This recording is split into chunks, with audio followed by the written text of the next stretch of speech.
Sanctus, Sanctus,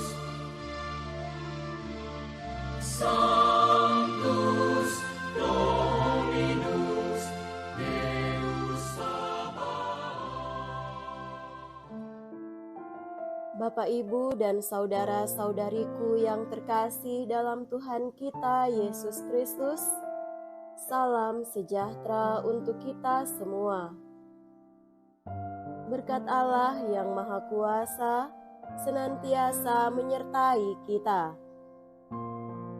Marilah kita mendengarkan dan merenungkan bacaan-bacaan kitab suci hari Jumat tanggal 20 Juni tahun 2025. Dalam nama Bapa dan Putra dan Roh Kudus.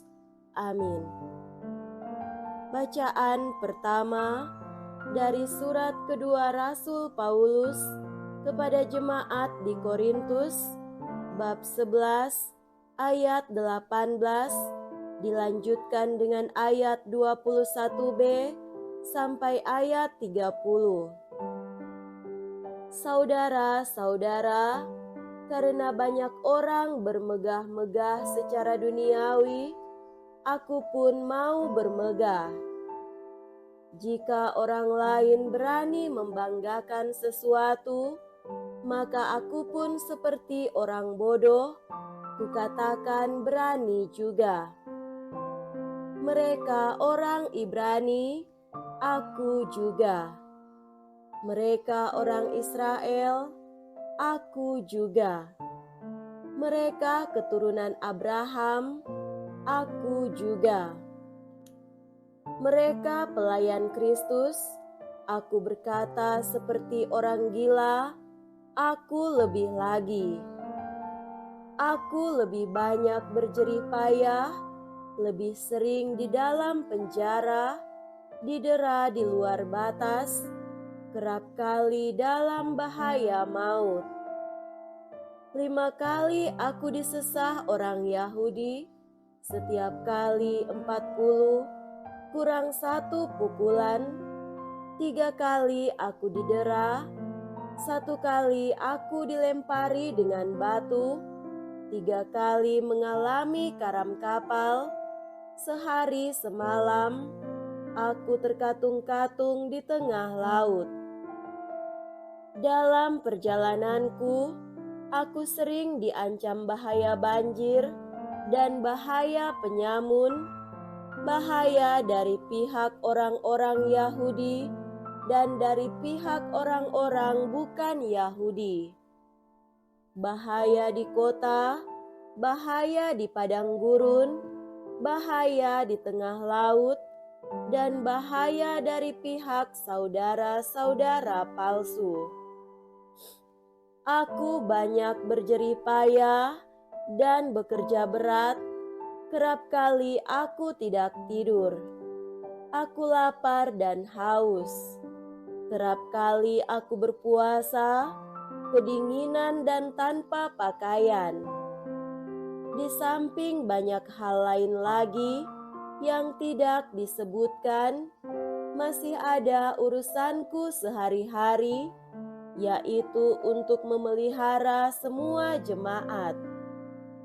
Jika ada orang yang merasa lemah, tidakkah aku turut merasa lemah? Jika ada orang tersandung, tidakkah hatiku hancur oleh duka cita? Jika aku harus bermegah, maka aku akan bermegah atas kelemahanku. Demikianlah sabda Tuhan. Syukur kepada Allah.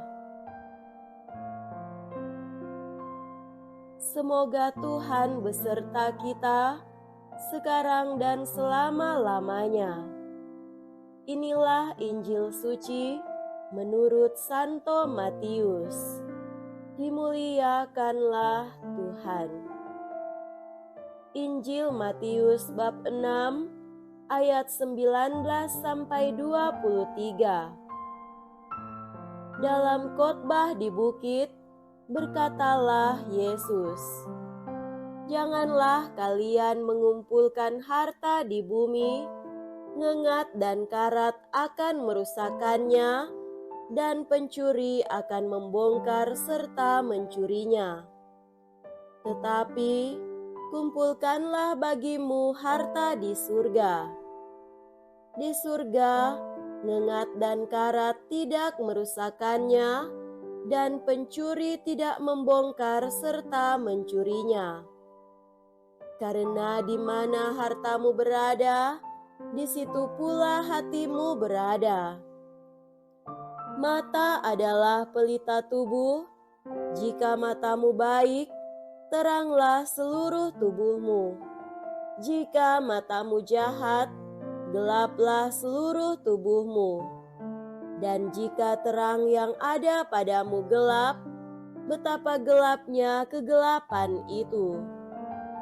Demikianlah sabda Tuhan. Terpujilah Kristus. Saudara-saudariku yang terkasih dalam Tuhan kita Yesus Kristus, tema renungan kita pada hari ini adalah mata adalah pelita tubuh. Mata adalah pelita tubuh, begitu kata Yesus dalam Injil. Itu benar sekali dan sesuai dengan pengalaman kita sehari-hari. Bila kita berbicara dengan seseorang, kita akan memperhatikan mata orang itu.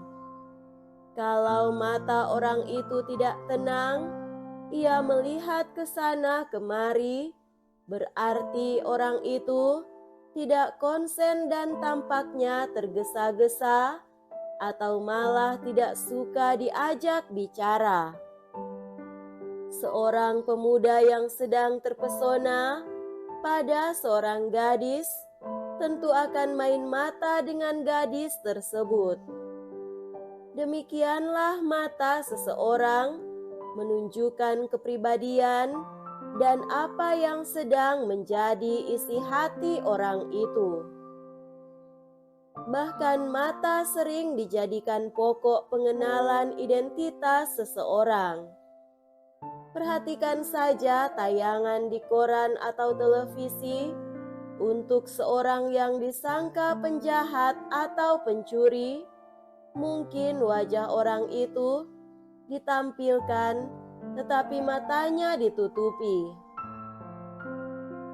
Begitu pula pas foto sebagai syarat untuk pendaftaran sekolah atau masuk perguruan tinggi atau melamar pekerjaan, selalu saja kita diminta foto wajah dengan mata yang harus terbuka.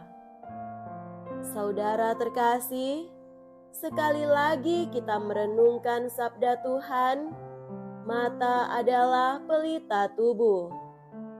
Jika matamu baik, teranglah seluruh tubuhmu. Jika matamu jahat, gelaplah seluruh tubuhmu. Poinnya adalah masalah hati dan hidup kita yang hanya selalu terarah kepada Tuhan dan kasih-Nya.